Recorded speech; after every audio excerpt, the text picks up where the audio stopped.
வாழ்க வளமுடன். என்ன அன்பர்களே, எல்லாரும் ரொம்ப எதிர்பார்த்துட்டு இருக்கக்கூடிய ஒரு விஷயம் நடக்க போகிறதா? ஆமாம், நான் எதை பற்றி சொல்கிறேங்கிறது இப்போ உங்களுக்கு நல்லா புரிஞ்சிருக்கும். நான் உங்கள் சிவகுமார். மீண்டும் ஒரு மாற்று சிந்தனை வீடியோ பதிவின் மூலியமாக உங்கள் அனைவரையும் சந்திப்பதில் மிக்க மகிழ்ச்சி. அப்படி என்ன நம்ம ரொம்ப பெருசாக ஆவலாக எதிர்பார்த்துட்ருக்கோம்? அப்படி என்ன பெரிய விஷயம் நடக்க போகிறது அப்படின்னு சொன்னான்னா, ஆமாங்க, டிசம்பர் 31 வரப்போகுது. இன்னும் 2 நாள் தான் இருக்குது. அதுக்கப்புறம் புத்தாண்டு வரப்போகிறது. புத்தாண்டு, புதிய ஆண்டு. இந்த புத்தாண்டு வந்துடுது அப்படின்னா என் வாழ்க்கையில் பல புதிய விஷயங்கள் நடக்கலாம். அப்படிதானே நம்ம எதிர்பார்த்துட்டு இருக்கோம். ஹாப்பி நியூ இயர், இனிய புத்தாண்டு நாள் வாழ்த்துக்கள், இப்படி எல்லாருக்குமே நம்ம சொல்லிட்டு இருக்கோம். நம்ம மனசுக்குள்ள ஒரு எதிர்பார்ப்பு, பா வர்ற வருஷமாவது நமக்கு ஒரு நல்ல வருஷமா இருக்கட்டும், பட்டது போதுண்டா சாமி அப்படின்னு சொல்லிட்டு வருஷா வருஷம் இதை தான் நம்ம பண்ணிட்டு இருக்கோம். ஒவ்வொரு வருஷம் ஆரம்பிக்கும் பொழுதும் நம்ம மனசுக்குள்ள ஒரு எண்ணம், ஒரு ஏக்கம், இந்த வருஷமாவது நல்லா இருக்கட்டுமே அப்படின்னு. அன்பர்களே, போன வருஷத்துலேயும் இதே மாதிரி ஒரு வீடியோ பதிவை நான் போட்டிருந்தேன். இனி தொடர்ந்து இந்த வீடியோ பதிவை நான் போட்டுக்கிட்டே இருப்பேன். ஏன்னா மக்களுடைய மனதில் ஒரு விழிப்புணர்ச்சி வர வேண்டும். எப்படிப்பட்ட விழிப்புணர்ச்சி? நம் வாழ்க்கையில் ஏற்படக்கூடிய சம்பவங்களுக்கும், அது இன்பத்தை தரக்கூடிய சம்பவமாக இருக்கலாம், துக்கத்தை தரக்கூடிய சம்பவமாக இருக்கலாம், இதற்கும் ஆண்டிற்கும் என்ன சம்பந்தம்? அதை நம்ம கொஞ்சம் யோசிச்சு பார்க்கணும். புதுசாக கேலண்டர் வரும், அவ்வளோதான், வேற ஒன்றுமே இல்லை. மிஞ்சி போனான்னா உங்களுக்கு இந்த ஆன்லைன் மார்க்கெட்டிங்லலாம் பார்த்தீங்கன்னா நிறைய டிஸ்கவுண்ட்ஸ் கொடுப்பாங்க. நியூ இயர் டிஸ்கவுண்ட்ஸ் அப்படின்னு சொல்லிட்டு ஏகப்பட்டது விளம்பரம்லாம் படுத்தி அவங்களுடைய பொருட்களை விற்பதற்குண்டான ஒரு வாய்ப்பாக அமைகிறது. என்னுடைய வாழ்க்கைக்கும் இந்த கேலண்டர் சொல்லக்கூடிய இந்த புத்தாண்டை நாம் இணைத்து பார்க்கின்ற பொழுது என்ன சம்பந்தம் கொஞ்சம் யோசிச்சு பார்க்கணும். உண்மையிலேயே புத்தாண்டுனா என்ன? என்ன மாறி இருக்கு? என்ன மாறி இருக்கு? புதுசாக என்ன வருதுங்க? அதே கிழமைகள் தான். திங்கள், செவ்வாய், புதன், வியாழன், வெள்ளி, சனி, ஞாயிறு, 7 நாட்கள் இருக்கக்கூடிய கிழமைகளோட பேரில் ஏதாவது மாற்றம் இருக்கா? இல்லை. அதே கணக்கு தான். ஒரு மாதத்துக்கு 30 நாள், சில மாதங்களுக்கு 31 நாள், ஒரு மாதத்திற்கு 28 நாள் அல்லது 29 நாள். இதில் ஏதாவது மாறி இருக்கா? மாறல. சரி, ஆண்டுகளின் மாதங்களின் பெயர் மாறி இருக்கா? ஜனவரி, பிப்ரவரி, மார்ச், ஏப்ரல், மே, இதே தானே வருஷமாக வந்துட்டே இருக்கு. ஒரே ஒரு மாற்றம் 2025 இருந்தது, இப்போ அது 2026 மாறப்போகுது, அவ்வளவுதான். அதுலேயும் 202 இந்த வருஷமும் இருக்குது, அடுத்த வருஷம் இருக்க போகுது, இனி கொஞ்சம் வருஷத்துக்கு இருக்க போகுது. அந்த 5ங்கிறது 6 மாதிரி இருக்கு. இதில் என்னங்க புத்தாண்டுன்னு சொல்கிறதுக்கு? அந்த ஆண்டு புதுமையாக எதை கொண்டு வருகிறது? கேலண்டரில் தேதி மாறுறது, அவ்வளவுதான். பொருளாதார ரீதியாக, சட்ட ரீதியாக பல விஷயங்கள் அதுக்கு சம்பந்தப்பட்டிருக்கலாம். ஒரு ஆண்டு வரும்போது நம்ம என்ன ஞாபகம் வச்சுக்கணும்னா, நமக்கு ஒரு வயசு கூடுறது. அதை இன்னும் எப்படி கரெக்டாக பார்க்கணும்? இன்னும் ஒரு வருஷம் மரணத்திற்கு அடுத்து நான் செல்கின்றேன். நல்லா புரிஞ்சுக்க. இன்னும் ஒரு வருஷம் க்ளோஸராக போகிறேன் நான். அதை விட்டுட்டு என்னவோ புத்தாண்டு வந்ததுன்னா நம்முடைய வாழ்க்கையில் புது விஷயங்கள் மலரும். ஒரு வருஷமே இதை எதிர்பார்த்துட்ருக்கோம். எத்தனை வருஷம் நடந்திருக்கு? நடப்பவைகள் நடந்து கொண்டிருக்கும். அதற்கும் இந்த புத்தாண்டுன்னு நம்ம சொல்கிறோமோ அதற்கு ஏதாவது சம்பந்தம் இருக்கா? இல்லை. எந்த புத்தாண்டு வேண்டுமானால் இருக்கட்டும், ஆங்கில புத்தாண்டாக இருக்கட்டும், தமிழ் புத்தாண்டாக இருக்கட்டும், இதெல்லாம் சில அடிப்படை விஷயங்களை கணக்கிட்டு நாம் செயல்புரிவதற்குண்டான ஒரு அடையாளமாக இருக்குது அப்படின்றத ஒழிய நம் வாழ்க்கைக்கும் அதற்கும் நேரடியான சம்பந்தம் எதுவுமே கிடையாது. இப்போது தமிழ்நாட்டில் பார்த்தீங்கன்னா ஒரு பெரிய குழப்பம் இருக்குது. தை மாதம் தமிழ் புத்தாண்டு, சித்திரை மாதம் தமிழ் புத்தாண்டு. இப்போ எதை இதில் கணக்கில் எடுத்துக்கிட்டு நம்ம வாழ்க்கையை கணக்கு போடுறது இல்லை. நம்ம வாழ்க்கை அது வேறு ஒரு கணக்கில் போய் கொண்டிருக்கிறது. அதற்கும் இந்த புத்தாண்டுக்கும் இதற்கும் சம்பந்தம் கிடையாது. இது எதுக்கு இவ்வளவு திருப்பி திருப்பி நான் சொல்கிறேன்னா, இந்த ஆண்டுகளை வைத்து ஏமாந்து போகாதீர்கள். மனதிற்குள் ஒரு எண்ணத்தை வளர்த்து கொண்டு பிறகு ஏமாந்து போகாதீர்கள். ஏக்கத்திற்கு உள்ளாகாதீர்கள். உண்மையை புரிந்து கொள்ளுங்கள். உண்மை இதுதான். முதல் உண்மை என்னன்னா, கேலண்டருக்கும் நம்ம வாழ்க்கைக்கு சம்பந்தம் கிடையாது. அவ்வளவு. அது முதல் பெரிய உண்மையை நம்ம புரிஞ்சுக்கணும். எதுக்காக நம்ம இந்த புத்தாண்டை கொண்டாட வேண்டும்? நீ கொண்டாடினாலும் கொண்டாடலைனாலும் அந்த புத்தாண்டு வராமல் இருக்கா? எத்தனையோ பேர் இருக்கிறார்கள் புத்தாண்டை கொண்டாடாமல் இருக்கக்கூடியவர்கள். ஏன்னா அதுக்கு சம்பந்தமே இல்லை அப்படின்னு புரிஞ்சுக்கிட்டு அதை கொண்டாடாமல் இருக்கக்கூடியவர்கள் எவ்வளோ பேர் இருக்காங்க. இப்போ அவங்கெல்லாம் கொண்டாடலைங்கிறதுக்காக அவங்களுக்கெல்லாம் இந்த 2025ங்கிறது 2026 மாறாதா? கேலண்டரில் தேதிகள் மாறாதா? அது பாட்டுக்கு அது போக்கில் போயிட்டு இருக்கும். நீ கொண்டாடினாலும் கொண்டாடலைனாலும் அதுக்கு ஒன்றும் வரப்போகுது. அந்த கேலண்டர் பாட்டுக்கு போயிட்டே தான் இருக்க போகுது. கொண்டாடினவாளுக்கு நான் எக்ஸ்ட்ராவாக ஏதாவது கொடுப்பேன், கொண்டாடாதவாளுக்கு கொடுக்கறத நிறுத்திட்டு கஷ்டத்தை கொடுப்பேன். அப்படி ஏதாவது நடக்க போகுதா? நடக்க போகிறது இல்லைங்க. இல்லை, இந்த புத்தாண்டு தான் உன்னுடைய கொண்டாட்டத்தை எதிர்பார்த்து உட்காண்டிருக்கா. ஊர் மக்கள் எல்லாம் கொண்டாடுவார்கள் 2026 வருகின்ற பொழுது. அப்படின்றப்ப 2025 என்ன சொல்லணும்? இப்படி தாங்க என்னையும் கொண்டாடினாங்க, இப்போ என்ன மறந்துட்டாங்க, உன்னை நினச்சிக்கிட்டாங்க. 2025 ஏங்கும். ஏன்னா நான் வரும்போது இப்படி தாங்க என்ன கொண்டாடினாங்க. 2025 புத்தாண்டு வருக வருக வருக அப்படின்னு சொல்லி பட்டாசுலாம் வெடிச்சு கொண்டாடினாங்க. இப்போ என்னை விட்டுட்டு 2026 வாங்குறாங்க. இன்னும் ஒரு வருஷம் போச்சுன்னா 2026 விட்டுட்டு 2027 வாங்கன்னு சொல்ல போறாங்க. என்ன நாம மனசுல வச்சுக்கிட்டு இதை பண்றோம்? நான் கொஞ்சம் கடுமையாக தான் பேசுறேன்.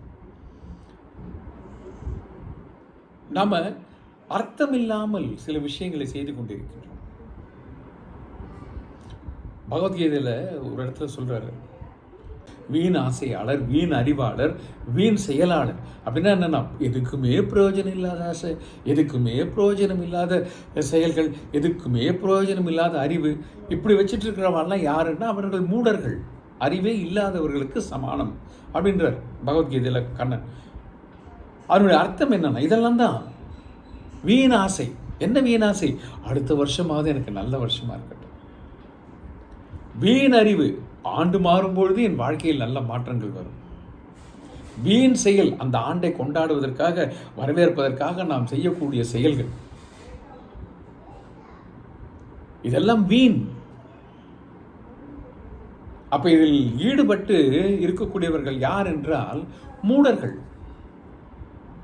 சரியான உண்மையான அறிவில்லாதவர்கள். அப்ப கொண்டாடவே வேண்டாமா? ஏன் கொண்டாடுறேன்னு ஒரு நிமிஷத்தில் யோசிங்க. ஒரு செயலை செய்கின்ற பொழுது இதை நான் ஏன் செய்கின்றேன், இதிலிருந்து கிடைக்கக்கூடிய ஒரு பலன் பிரயோஜனம் உள்ளதாக இருக்குமா? அந்த ஒரு பலன், ஒரு செயலுக்கு ஒரு பலன் இருக்குங்க. ஆனால் அந்த பலன் பிரயோஜனம் உள்ளதாக இருக்க வேண்டும். பிரயோஜனம்னா எப்படி புரிஞ்சுக்கலாம்? என்னுடைய அறிவிற்கும், என்னுடைய உடலுக்கும், என்னுடைய மனதிற்கும் ஆக்கம் தரக்கூடிய, ஊக்கம் தரக்கூடிய, முன்னோற்றத்தை தரக்கூடிய பலனாக இருந்தால் அது பிரயோஜனமான பலன். இல்லை, என்னுடைய அறிவுக்கும், என்னுடைய உடலுக்கும், என்னுடைய மனதிற்கும் அழிவை தரக்கூடிய பலனாக இருந்தால் அது பிரயோஜனமான பலன் சொல்ல முடியுமா? அப்போ பலன்கிறது மட்டும் முக்கியம் இல்லைங்க, அந்த பலன் பிரயோஜனமானதான் பார்க்கணும். பல பேர் அந்த 31ஆம் தேதி இரவு புத்தாண்டை வரவேற்பதற்காக அவர்கள் செய்யக்கூடிய செயல்கள், மதுபானம் அருந்துவது போன்ற செயல்கள், அப்புறம் எங்கேயோ போய் டான்ஸ் எல்லாம் ஆடிட்டு எல்லாம் பண்ணிட்டு கடைசியில் 1ஆம் தேதி காலையில் எழுந்திருக்க முடியுமான்னா 1ஆம் தேதி காலையில் எழுந்திருக்க முடியாது. புத்தாண்டு பிறந்து சூரியன் உதிக்கின்ற நேரத்தில் இவர்கள் எழுந்து உண்மையிலேயே அந்த புத்தாண்டை வரவேற்க முடியுமான்னா முடியாது. ஏன்னா மது மயக்கத்தில் மதுவினால் ஏற்பட்ட தாக்கத்தினால் கண்ணை திறக்க முடியாது. கண்ணை திறக்க முடியாது.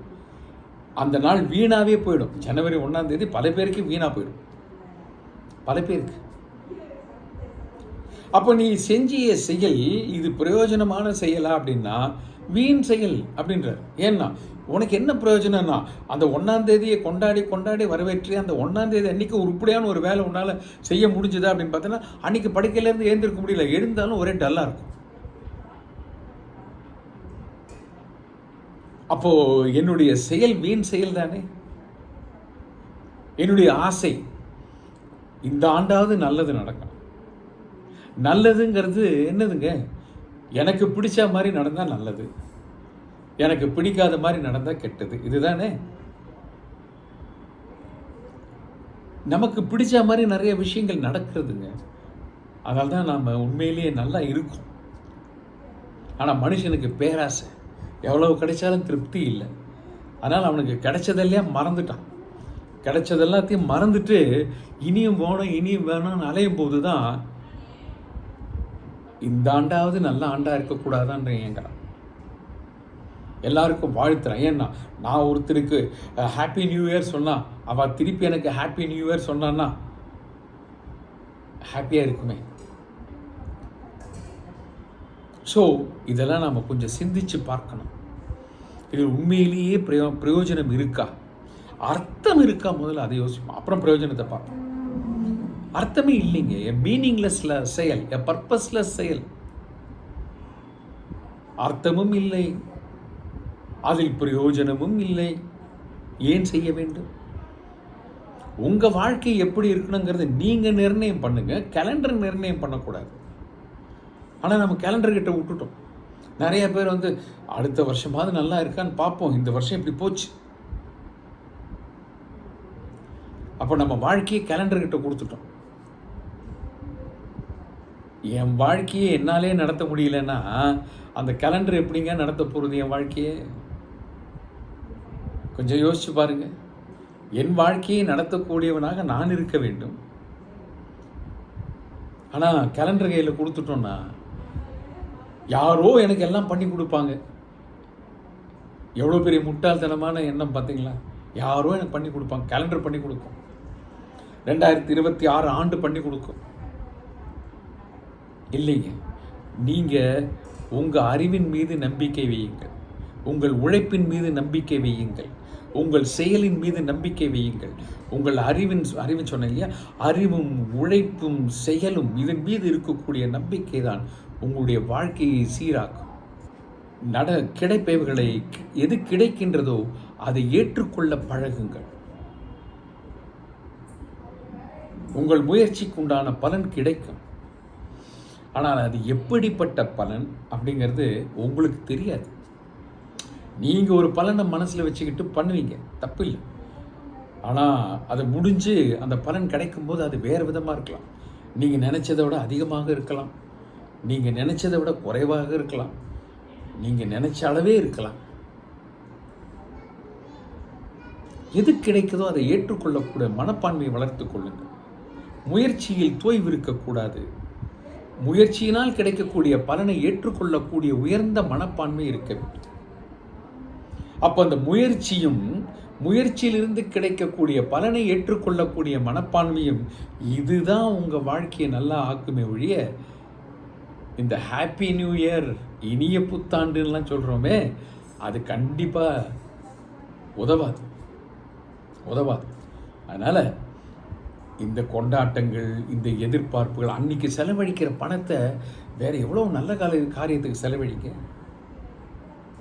கேலண்டரில் தேதி மாறிக்கிட்டு போட்டுங்க. 2025ங்கிறது 2026 ஆகட்டும். டிசம்பர் 31 முடிஞ்சு ஜனவரி 1ஆம் தேதி ஆரம்பிக்கட்டும். அது என்னவோ ஆயிட்டு போட்டுங்க. அதுக்கு எனக்கு சம்பந்தமே இல்லை. எனக்கு என் வாழ்க்கையில் அடைவதற்குண்டான விஷயங்களை அடைவதற்குண்டான முயற்சி எனக்கு தேவை. அதற்கு நல்ல உடல் ஆரோக்கியம் தேவை, நல்ல மன ஆரோக்கியம் தேவை, நல்ல அறிவு தேவை. அதுக்கு என்ன பண்ணணுமோ அதில் நான் கவனத்தை செலுத்துகிறேன். அந்த கேலண்டரை எக்கேடோ கெட்டு போகட்டும், எனக்கு அதை பற்றி கவலை இல்லை. அப்படிப்பட்ட ஒரு எண்ணத்தை வளர்த்து கொள்ளுங்கள். என் வாழ்க்கையை தீர்மானிப்பவன் நானாக இருப்பேனே ஒழிய ஒரு அல்ப கேலண்டர் என்னுடைய வாழ்க்கையை தீர்மானிக்காது அப்படிங்கிற ஒரு தெளிவான மனசோடு இருக்கு. முயற்சி உடையார் இகழ்ச்சி அடையார். விடாமுயற்சி வெற்றி தரும். நன்றி, வணக்கம், வாழ்க வளமுடன். இனி ஒரு மாற்று சிந்தனை வீடியோ பதிவின் மூலியமாக நாம் மீண்டும் சந்திப்போம்.